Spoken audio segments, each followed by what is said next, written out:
Hello, I'm Esther Roche and welcome to the Mom CEO podcast. Join me as we explore the dynamic intersection of motherhood and entrepreneurship. From the challenges to the triumphs, we're here to unravel it all. Get ready for insightful conversations, practical wisdom, and a whole lot of inspiration. Let's embark on this empowering journey together. Hello and welcome to the Mom CEO podcast. Today I am joined by Mo Carrier, the founder of MyBliss, and together we're going to be exploring baby loss and sort of talking about miscarriage. So I do hope that you're going to find some valuable insights that will inspire and empower you on your own journey, balancing obviously motherhood and business. So without further ado, we're gonna dive straight in. Hello, Mo, and welcome. Oh, thank you so much. I'm so happy to be here. No, thank you very much. So, just for the audience purposes, please could you introduce yourself and what you do? Of course. So I'm Mo, and I am the co-founder of MyBliss, which is a female-focused condom brand, basically helping women have more choice in the contraception area and feeling more free to choose what's right for them. No, that sounds incredible. I have had a look at what you do, and the packaging is it's like deviating from the usual standard packaging, isn't it? And just making it that little bit easier when it comes to people purchasing and using and how to access it, basically, which is really Yeah, yeah, it's I think as soon as I saw the packaging, because it just so obviously people can't see it, so it looks like kind of like a coffee pod. It's called Buttercup, so it took me years to find out what that actually meant. It's supposed to be like a cup of butter. My hairdresser actually told me that because I was talking about my product, and I've never put those two things together. But for me, it's always been it looks like a coffee pod kind of product, and it just ticks so many boxes. It gives women discretion. It's so much easier to use. It prevents ripping, and to me, it's just like a symbol of kind of women, like female empowerment as well. Because for years we've had condoms that are made by men, and even though this is an internal use product, I think women should be the one designing it. So I love the idea of just doing something completely different. Yeah, and just reimagining the whole product. So yeah. yeah. And what was the inspiration? What gave you the idea to sort of take that idea and run with it, basically? Everything I do is kind of from my own experience. So I've just been on hormonal contraception for must have been about 10 years. And through my teens, I didn't really have any problems with it. I do, looking back, I have, like, you put a few things together and you realize in hindsight. So I did have depression at university, and I didn't know where that came from. No one in my family knew where it came from. And yeah, looking back, it was from the hormonal contraception. And then when I was in my early 20s, I started getting some quite severe reactions to it. So I was having like cystic acne and mood swings. And although the depression wasn't as intense, I definitely was not myself. And my mum would comment on it a lot. And she was like, "You're always such a happy child." And it kind of came out of nowhere. And I think a lot of women probably deal with these things and don't realize that it's something as simple as your contraception, which I know so many women have said the same experience as mine, that you are put on it when you're like 14, 15. And I wasn't even having sex at that age. It was kind of just more like a rite of passage. Like I remember going to the doctors about something else, and it was more like, well, you're kind of coming up to that age, you might as well be put on this to be safe. And yeah, I didn't even get a conversation around it. I wasn't offered different options. It was just like, this is the standard one. And yeah, and I think so many women have that experience. So when I actually look back and realized the amount of symptoms and how it had so affected my life, especially having depression at such a young age was so difficult and so traumatizing for my family, that it does worry me a bit that I wasn't even told that this could be a symptom. That I don't think many people know.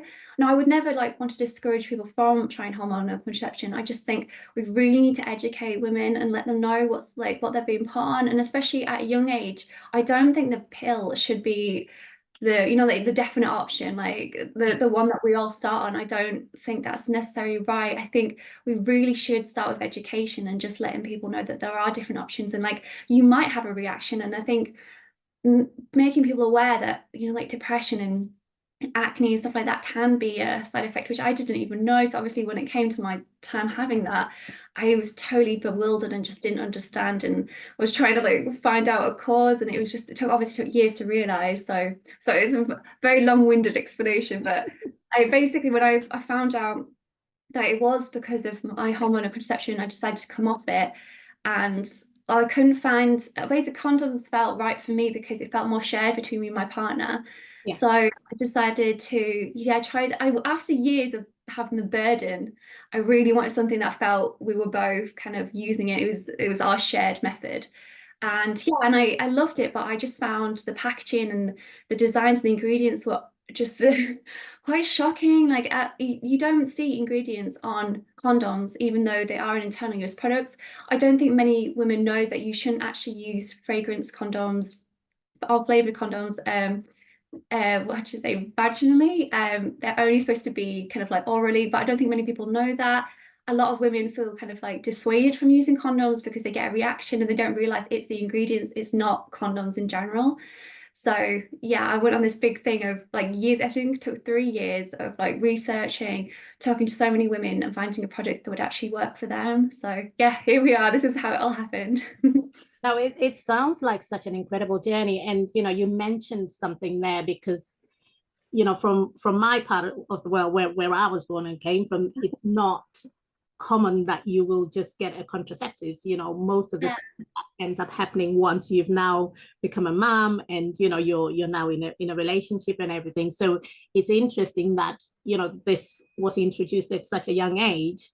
And I would say, from your perspective and the research that you've done, it's an interesting point where you think, yes, you can have the contraceptive, which is fine in terms of protecting you and preventing the pregnancy, but it doesn't protect you from certain diseases, does it? Yeah. What's what's been your finding with that, basically?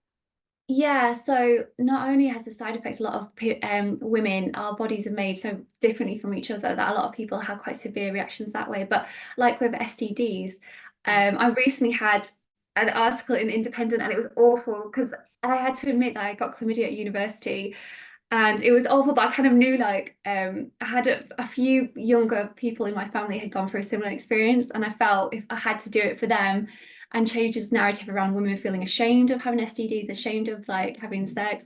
So yeah, I had chlamydia at university, and my exact experience was because I was on hormonal contraception, and the guy I was with thought that, well, that's done, the contraception done, you're on hormonal contraception, and obviously that's how I ended up getting an STD because I didn't use a condom.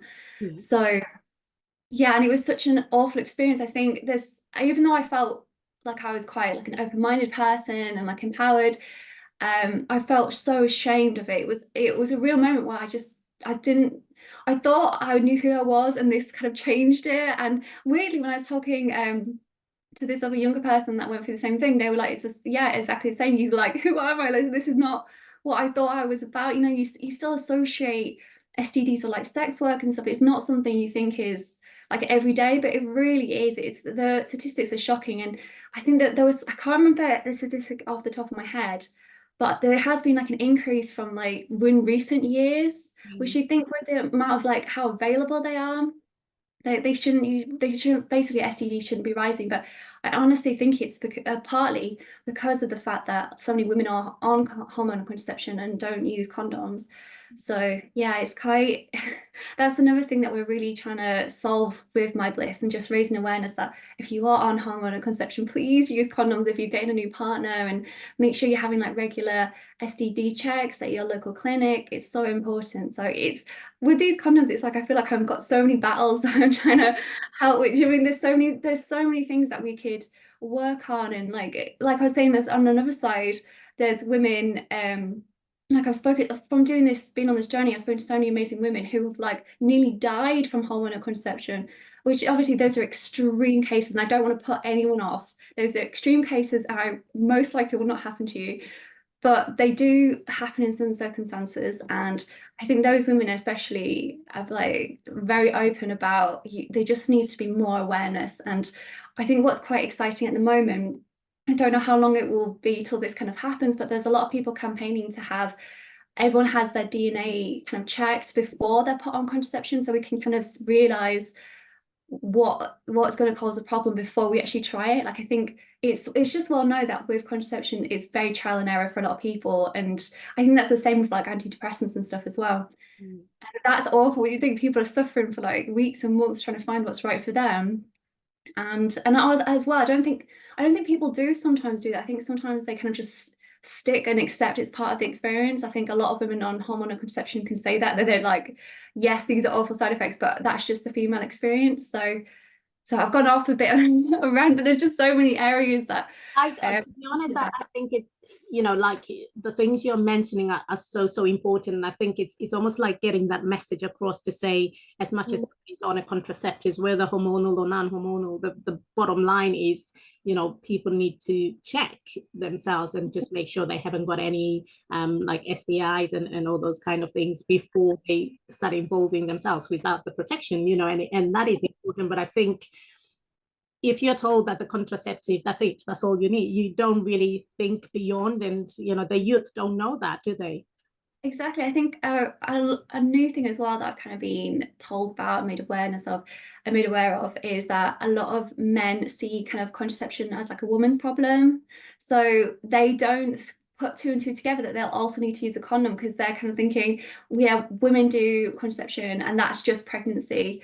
And I think that's another problem as well. I think we really need to raise awareness to men. Like, you need to just have condoms on your bedside table just in case. Like, I think we need to normalize it. A lot of women feel so uncomfortable bringing it up, especially if they are already on hormonal contraception. And that was my experience. And looking back, is like I had like a 5 second moment of embarrassment would be so much better than what I actually went through. Like, it's ridiculous. And I recently spoke to a journalist, and my advice for that was, yeah, just have them on your bedside table, normalize that experience, like have them in everyone's eyesight. So there's not like this awkward moment you have to like reach into a drawer and find them, like they are there, and there's no conversation around it, you using it. Like that's what I would want to encourage if be anyone who's in this situation. Yeah, and the idea, like you said, it's to normalize it. But if something is not spoken about enough, then people don't know. So you've obviously are very passionate about what you're doing with regards to the condom space, to help women and stuff. And how's your own journey? Because you've obviously got the journey of the business and how that side is going, which you've spoken about, but you've also had your own personal journeys during the process of the business as well. Yeah, it's been quite mad. And I've always wanted to speak about it, and I've actually never spoken about it before. So if I cry, just to warn you, I haven't had a chance to think about it, but you don't get put off. Like, I actually do want to talk about it, so the tears won't put me off. But yeah, so I had my first miscarriage when I was 24, which is so, so young. And just to say, my condoms weren't out at this point, so it was unplanned, but I didn't have my condoms weren't available, so I probably would have been fine in that if I had them. So yeah, had an unplanned pregnancy when I was 24, and me and my partner, who I'm still with now, and we're engaged. It was really hard because we just got our first investment for the business, and I just started a new job. It was just, or basically, it was just awful, to be honest. And it was so difficult. And my partner, I think he definitely wasn't ready. Looking back, I definitely wasn't ready. But I think there was a time when we were deciding whether or not to have an abortion. And in the end, we decided we just couldn't do it. I think I'm not obviously against anyone having an abortion. I think if it's right for you, choose yourself, like whatever's right for you. I think in my situation, it was more like I knew I was Joel was the one for me. I knew that was right. And yeah, I think I knew that I could do it. So even though I don't think I was ready, but I knew I could do it. Yeah, so we basically decided we were going to keep it. And I think women have a very different experience from men in that kind of stage. So I think in my partner's head, it was like, yeah, we're going to keep it. But that was it. Well, so in my head, I was like, I've got to prepare. I've got to I've become a mom. Like, I think it starts so early for women. And yeah, that process was, yeah, I had to suddenly think like how I'm going to work everything. How am I going to do a business and have a job and have a baby? I wish I could be my partner's mind. His mind must have been bliss at this point. I was just like, oh my God, like how am I gonna do this? How am I gonna still achieve all my dreams? And but then as well, like I connected so fast with that idea of the baby. And then actually, fortunately, 5 days after finding out, I've basically had a chemical miscarriage, which is when the egg doesn't implant. So it's questionable if you're actually pregnant because it hasn't implanted. But well, that was just worst experience, and I think anyone going through that, even if it's a chemical pregnancy and it's so early, please just let yourself grieve. Honestly, I'll go into it more, but I've also had another one I was basically 11 weeks, and the first one was worse. So I think any women, if you don't feel embarrassed about really grieving a 5-day experience, because honestly, it took me 2 years to get over that, definitely. I think even now, like, that one feels more sad. Mm. So it was just difficult because me and my partner had spent so much time deciding whether or not to do it, and there were so many reasons not to. Even though we decided to do it, those reasons were still there, so we decided not to try again. And I think my partner still wasn't ready. Whilst like I say, I'd become ready because of having to deal with that it was happening. Yeah. So in my head, like this, I kept trying to tell people about it, and none of my friends understood. And I think that was really hard for me. That it felt like a switch had been flicked in my head, and I'd become a mum just through those 5 days. And I felt like that for 2 years after. It was so difficult. And I think the business was helpful, but I think a lot of people will say to you, your business is your baby as well. And it doesn't always help, because I think sometimes that your business is great, but it will also drive you mad and make you miserable. And it'll make you so happy, but it will also make you miserable. It will take a lot away from you. And to hear that this thing that you are working on is kind of the same as that loss isn't helpful, I'd say. In my circumstance, it definitely didn't help. Yeah. That felt like a different kind of problem I was trying to deal with. And I think at that stage the business wasn't very helpful. I decided to go full time about a year after that, and the start of the business is just so much waiting. I don't think people realize it's a lot of waiting, it's a lot of patience, and especially with condoms, because I think like I say, it took us 3 years to actually have them and start selling. So there was a lot of time where I just had time to think about that loss, and it was really difficult. So when we launched in September, and I got pregnant again in November. So this is when I'm 27. So but it took us, to be honest, it took us 6 months to get pregnant, which is also, people don't talk about. It's so hard trying to get pregnant, and just there's a lot of feelings, and it's just awful. And the 2-week wait where you're waiting to find out if it works and you're pregnant is, oh my God, horrendous. So hard. I just always, now I watch women, I'm like thinking, you have no idea what someone's going through, and the amount of pain I feel in like having a miscarriage, trying for a baby, like business failures, like you just have no idea what anyone's going through. And I just think, how are women coping? How do they go along with, like, just carry on with life? Like, it's just so incredible. And I'm learning more and more how amazing women are. Just it's just, I could go on for ages. Yeah, Pardon? it's I said through the experience as well, and like you said, it's a very difficult one to explain to somebody else and say, this is what's happening. And like you said, you mentioned about how people say, a business is like another baby, but I think it's quite a different attachment to it, isn't it? It's the maternal thing is quite different to what your experience with the business. Yes, you want to grow it, you want it to improve and keep going and getting bigger. And then on the other hand, it's your body, So how did you find that whole process in terms of emotionally and just physically your own body? How have you been able to cope with it? Well, the first one wasn't fit. Well, I say it wasn't as physically demanding as the one I've just had. So yeah, just for context, so I lost it in January, and it is 1st of March now, so it's quite recent. Very The first one was very mentally demanding. I think what was worse is not being able to try again. I think having a loss and then being able to try again is amazing. Like, it helps so much, because for me, it felt like I haven't given up on my dream. I'm going again. It's fine. I felt I've definitely been able to recover a lot faster this time, which is quite strange, because you think after having miscarriage and then struggling to get pregnant and then getting pregnant and then losing it, that would be harder. But I think the first one was a lot more difficult, and I didn't have as much support at that time. Yeah, and then this time definitely been more physically demanding. Yeah, my body, it was just, so I don't know how much to say because I don't want to put people off, but this time when you're that far along, you actually go into labour. Like, obviously it's not the later stages of labour when you're fully, you're full term, but you do actually go into labor. So to go through like the first time, it was just like I had a period, like a very painful period, but Yeah. that time was, yeah, was, I think anyone who's got like had gone through birth, like they know it's excruciating. So to have that and know you're losing something is so difficult. And I had to go to A&E because of the pain. Like it was no joke. It was horrific. So that was a lot more physically demanding. And yeah, it definitely took a toll. But I think when you have like such a supportive partner, like I can't thank my partner Joel enough, he's also the co-founder of the business. So one good thing is like we've gone through so much with the business that, you know, you just like, he's definitely a keeper. Like we can get through anything Yeah. after starting the business together. So I think it was so wonderful having him there. And I think it definitely made me think, I think I can go through birth because if he's there, because even though it was so painful, like having someone there to look after you and kind of support you through that makes it a lot easier. So on a positive note, I feel like this dreaded thing that I think all women are scared of and have no idea what it's going to be like, I feel like I've got a taster of it, and I'm like, it's way worse than you can imagine, but I can do it. Like I can definitely do it.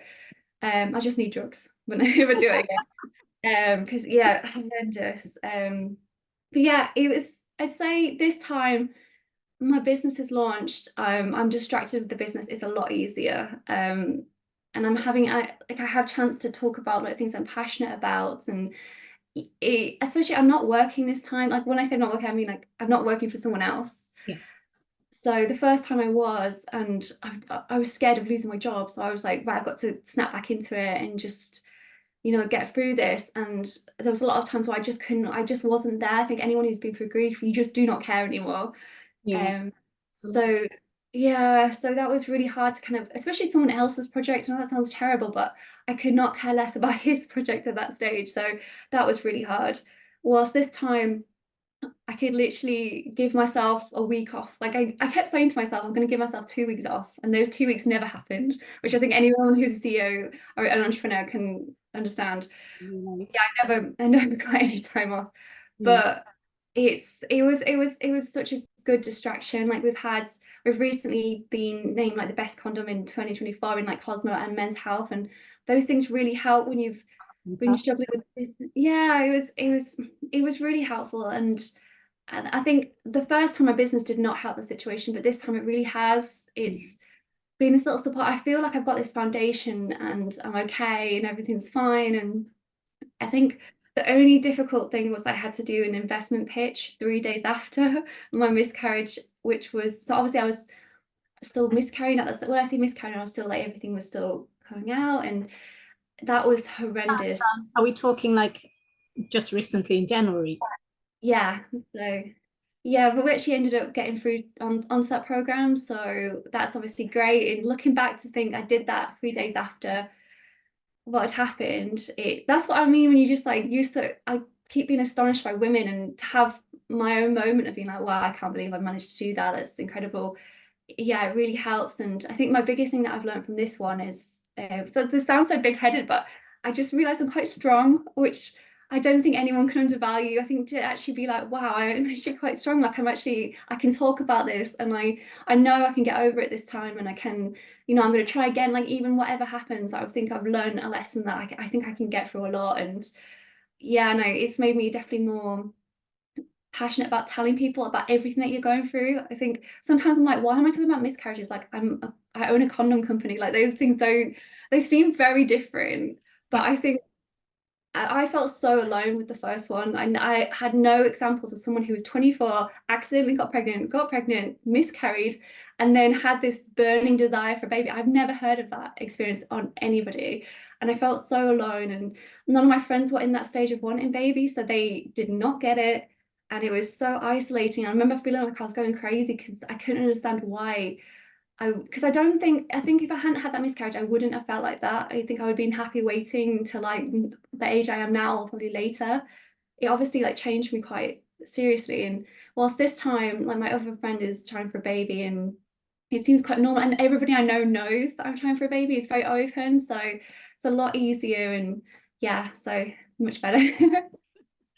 No, it's interesting there because one of the things you mentioned is obviously with the first one because you were still working for somebody else, and there's always this element of wondering how much support there actually is with employers and everything. Do people really understand? Do employers really understand what somebody's going through and the time that you Mm. need to recover really and get your emotional and just your physical health back.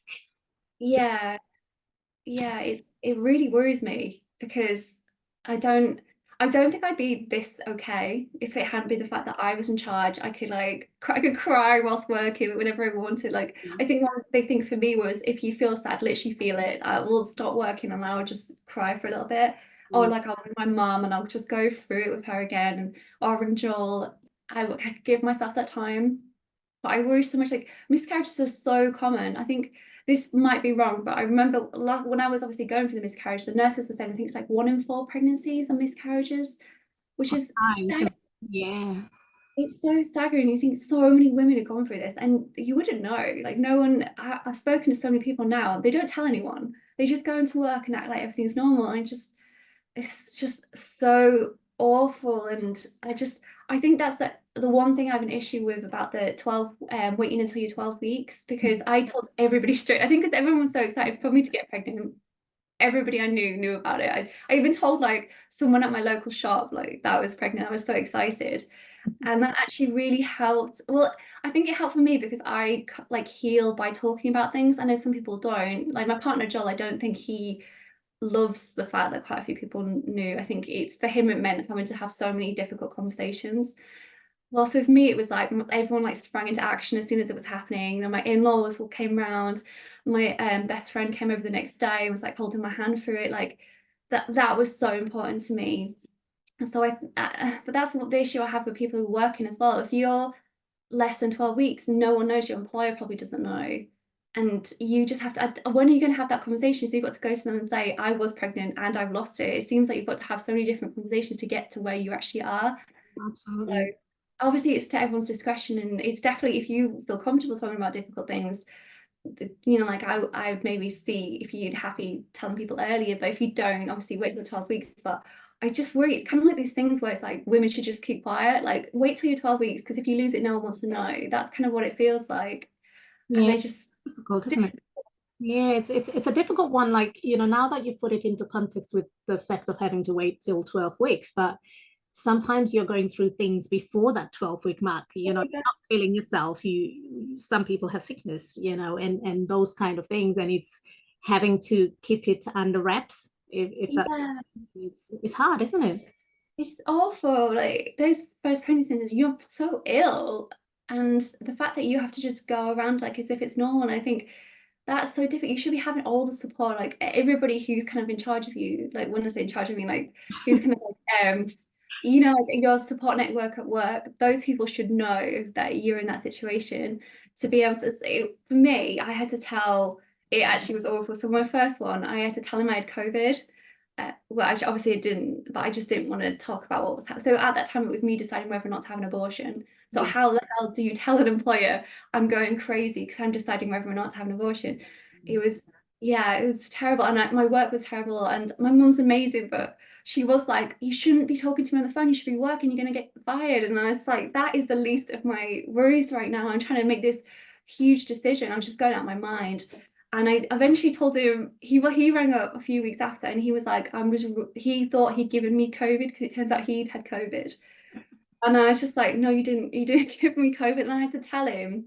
And he was supportive and saying, like, you can have loads of time. But at that point, I didn't need that time. I needed the time when I was going through it. Like, it would have been so helpful if that when I was having to make that decision, I could have gone home and just been with my parents and like talked it through with them instead of having to have like so many phone calls. It would have been so much easier. And I really think there should just be more kind of policies in work environments where you get that support. Because how can you even explain the situation of like you deciding whether or not to have an abortion? That's is one of the most, I can't imagine people have gone through it. It's even if it's right for you, it's still so difficult. And my friends had one and it stays with you. But I can't, how do you have that conversation with an employer that's so personal as well to me? And you don't know if you're going to be judged. I just worry about so many people like having to go through these things, and I think it's quite like it's very like on women, these things. Like I don't think my partner, I think he was quite blessed, like I say, he doesn't seem to be affected by much, so he was fine, whilst I was kind of like going crazy trying to work out what to do. So yeah, I definitely think if there's any like employers listening, I don't know how, the problem is I don't know how you do that. I don't know how you create an environment where you can let people say that thing. I don't know, maybe we should just have kind of like days where you can say I need this, but you don't have to explain why. I don't know, there should be something, because yeah. So it's such a difficult one, isn't it, to kind of bring up? And I think, you've hit a nail on the head there, because it's one of those, how do you balance it? And you Mm, confide in somebody at work that you can speak to and say, this is what I'm going through, without the whole company knowing about it, and yeah. dealing with it discreetly. So, what sort of advice would you give anybody else going through something like that? Mine's probably very personal in that I always wear my heart on my sleeve. I always tell people the truth. I can't really lie as a person. I'm terrible at lying, and I just tell people everything all the time. So uh, if you're comfortable, I'd say tell everybody. Like that's, well, not tell everybody, but like tell everyone who's important. Make sure people know, because well, as well, the difficult thing is on like TV, you don't see miscarriages. When people get pregnant, it's like, oh my God, that's amazing, you're pregnant, done. Like you're having a baby if you're pregnant. And that is not the like always the common experience. I think we should let people know that like you should have support from the start, because you don't know what's going to happen. My friend who was pregnant had a miscarriage, a chemical miscarriage. So we as at the same time, so we got pregnant at the same time, and she had a chemical miscarriage, and I had what like 11-week miscarriage, which was later on. I still don't know why, but so it's so different. And even, and I know she had a really hard time with it, and she told me before she had the miscarriage that she wanted to tell her manager, and she was really excited and she wanted to, and she ended up not telling them, and then she had this and had to go back to work as if it was nothing. So it's really difficult. Yeah, I think if you're comfortable and you think it's right, I tell people. It's the support. I honestly think the reason I recovered from this one is because of the support I had from people. And I think as well, like it's when you have your own business, that is such a great situation to be in. Like I don't have to tell anyone, like in my job, I don't have to have a reason for time off. I don't have to limit my grief to a certain amount of time. I think that's the only thing with doing like a 9 to 5 job, is that you couldn't take as much time as you needed off. You'd probably have to be like, I'll contain my grief to this week I have off, which would be really difficult. So, but yeah, I think honestly tell people, and I think people are a lot more open-minded than we expect, and I don't think subjects like abortions or miscarriages are as judged as we may think. So if you feel comfortable and you think that person's going to treat you right, I would tell. And if it all works out, that's also they can share in it with you. And yeah, I think women always, if you have like a female manager, that's also amazing, because they really get it. And there's so many women that are willing to help other women out. And yeah, I think we've all got someone who's been through things, and we've also like so many people I know everyone's been through something different. We all are willing to kind of like empathize and be there for each other. So. Okay, so Mo, you've given us a lot of information, obviously surrounding your own experience, and what other people go maybe going through, but without being able to tell somebody else. So, do you feel there is the right level of support, or there is support at all for somebody going through a miscarriage? Really? It's definitely getting better. Mylene class is doing a lot of, I think she's had like 3 or 4 miscarriages. She's doing a lot to change the situation and kind of raise awareness. There, I think with most women's issues, this is just another one. There could be so much more support. Like the things women go through, there's just not enough support in general. I hope things are getting better. Like when I miscarried the second time, I was thinking I can't go for another one of these experiences, because I think it's kind of like general knowledge that you get like 3 and then they actually look into why. So Yeah. I was thinking I have to do this again, especially the second time when it was so physically painful. I just couldn't imagine like, oh, go through this again and then we get help. But we were actually told they're actually offering any time now, so you can actually like refer yourself. So that's obviously so encouraging. I think it used to be like you had to have 8 miscarriages before they looked into it, Oh, wow. which I can even imagine. Like, I think these experiences I can remember every moment of it. Like, how many memories do you have like that where you can actually remember it, like remember every point of it? I can remember like what like the bed felt like, everything, Oh, because wow. it was so traumatic. Yeah, it was so traumatic. And I think, imagine having 8 of those. It just must really, like, it's changed my life so much, like weirdly in positive ways, a lot of them, and reaching out to people, meeting people through these experiences. But at the same time, I cannot explain how it's changed me as a person. So I Mm. cannot imagine what kind of life you'd lead having 8 miscarriages before you'd get help and how they'd look into it. So the fact that you get support at such an early stage now with that is so beyond great. I'm so happy for that. That's so amazing. Like, I don't know if I'm going to have to go on that journey myself sometime.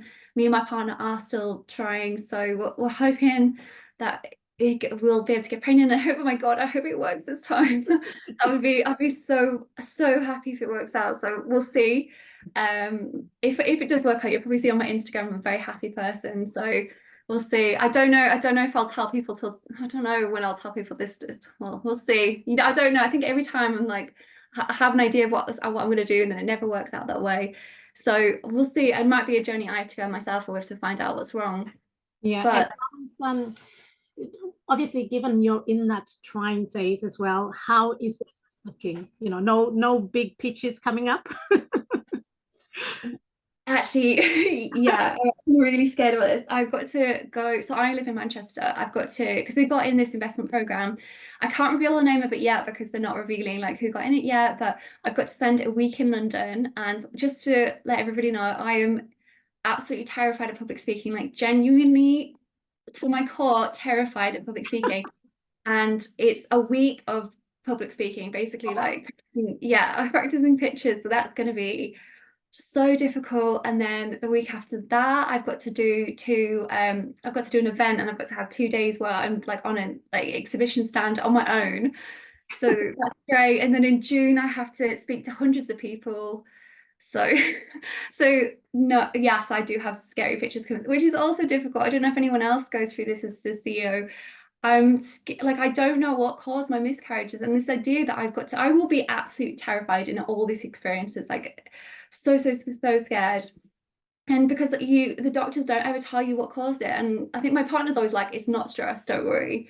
But when you have a job like this, it's that stress is just general state. Like, my eyelids constantly twitching from this amount of stress I have. So it's hard to be like, how can I be in like a stress-free zone and also go through this experience? It's very hard. And I think it's difficult as well because when we had the miscarriages, the nurses said like, in the first 6 months, you're less likely to have another miscarriage if you get pregnant in that time. So obviously you're like, I never want to go through that again. I want to get pregnant in this time. But then I'm like, I've got the next few months are going to be really personally challenging. I don't know, maybe I'll come out being healed by it. Maybe I'll get over my public speaking fear. I don't know. But Talk it about is. fear. Talk about a fear of public speaking, and you're throwing yourself right in. That's like, and I think it's incredible because it's gonna hopefully take your mind off it, and you're gonna Yeah. lying on the other side when you've been through the process. Yeah, definitely. Like, I'm gonna find out whether or not I got pregnant this month on the first week of London.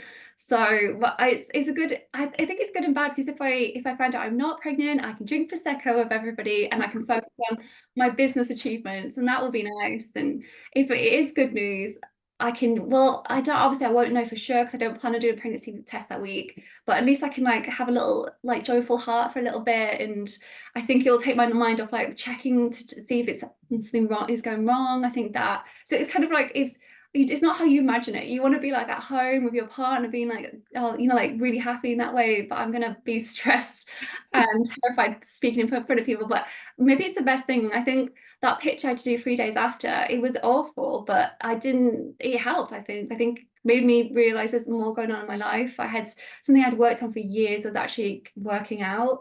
And yeah, I think it really did help. So yeah, I think everything's gonna be a bit crazy the next few weeks, but we'll see how that goes. But I do feel for any woman, if you've gone through miscarriages or pregnancy loss, or you're just like high risk pregnancy and you have your own business, that is so terrifying because you're constantly like, is what I'm doing going to cause a miscarriage? Am I responsible?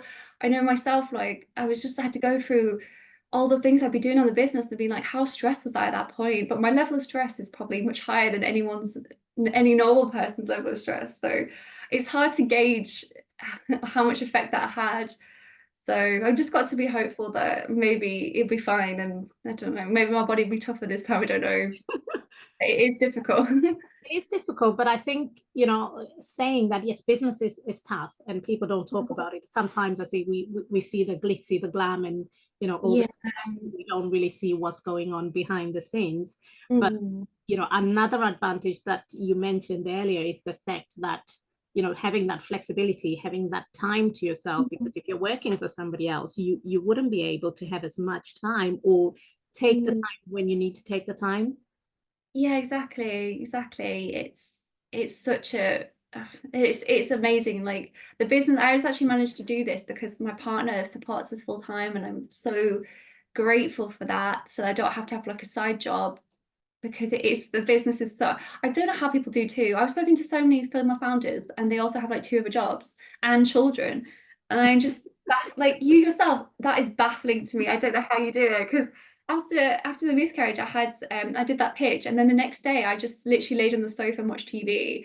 And I was like, no, most people don't get to do this. This is so great that I can have this time just to and I do think that's why I recovered so fast from this one emotionally, not physically but emotionally, Yeah. because I could literally do what I needed to do.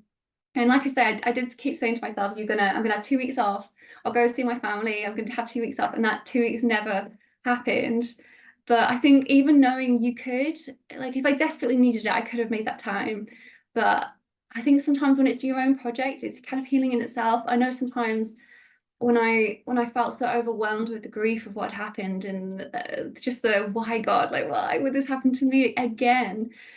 To actually just take your mind off it and work on something that your passion project and something you really care about. And like I can choose if I'm like not in the mood some days, I can be like, I'm going to choose the task that sounds so much. I'll do the designy task instead of all the admin tasks. I won't do those. And that is just it's just so great. And I think anyone deciding whether or not to do a business, today I'm going to say do it. If you asked me a few years ago, I might have said don't do it. But it depends where you are, I think, in your business, whether or not you'd suggest someone else do it. It takes so much from you, but I think it gives you so much back. And I think for me, it's just been the greatest way of, I don't know, I think as a woman, we always feel like we're always very down on ourselves and like feel a lot of insecurity. Society has so many demands of us, but I think when you can be a female founder, oh my God, like the confidence it gives you and the things you have to rise above, and like the skills that the kind of skills I would say that it's given me is one, patience, which is not great at it, but oh my God, learning patience when it comes to business is, I think it's a fundamental. You have to be patient, but also just confidence in yourself and belief in yourself. And when you had this little dream that only you believed in, and you can tell, like I think when you start out, not everyone has the statistics of how many businesses fail in their head. So you're going to have to be the one to like stoke that dream, and then to see it actually happen, like to be able to say to my dad that I got #1 in these magazines for condoms was just like that was some ridiculous thought that came into my head one day. Like how is it here? Like it's mad. Like I don't know how I got to this point, but it just gives you this sense of how great we can be. And yeah, I'm just so excited to see so many other women as well just achieve things, because we're way greater than we could possibly imagine, the things we go through. And like I don't think many even realize that like once a week we're in so much pain and yet we just get on with our lives. I think our women have everything they need inside themselves to achieve as well. Like we're very much in a culture at the moment of like you have to do so much healing work, you have to like have all these achievements. You have everything inside yourself. Like I have not done business before this. I have no like special qualifications in business. I did art history at university. I do those things don't go together.